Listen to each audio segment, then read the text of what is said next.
Immigration attempts at the southwest border of the United States are quickly becoming one of the most important issues, if not the most important issue, for 2024.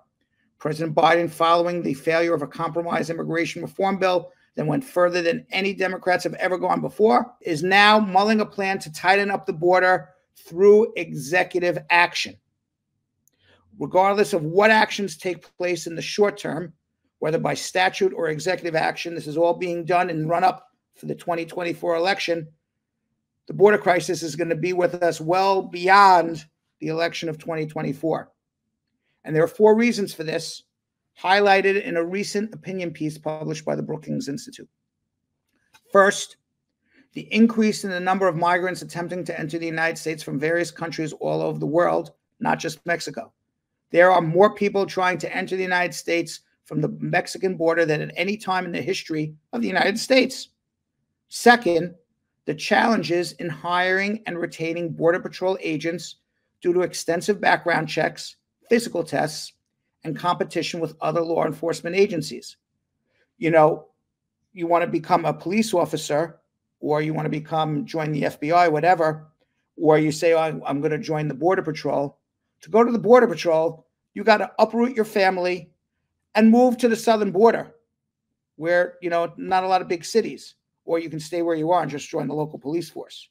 So it is much more difficult to hire Border Patrol agents than perhaps any other law enforcement position in the federal government. Third problem with managing the border is there's surge management issues.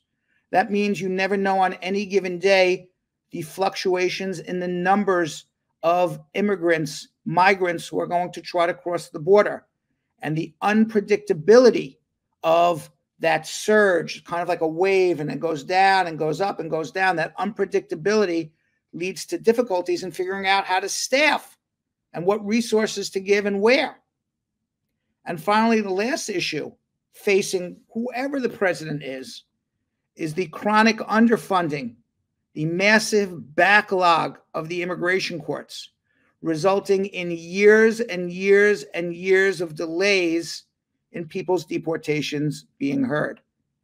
Now, the Brookings Institute suggested several potential solutions, including temporarily closing the border to address the overwhelming numbers, recruiting and training more immigration judges to handle the backlogs, implementing a surge management plan similar to the reserve components in the military, and paying higher wages for Border Patrol agents to encourage people to join the Border Patrol.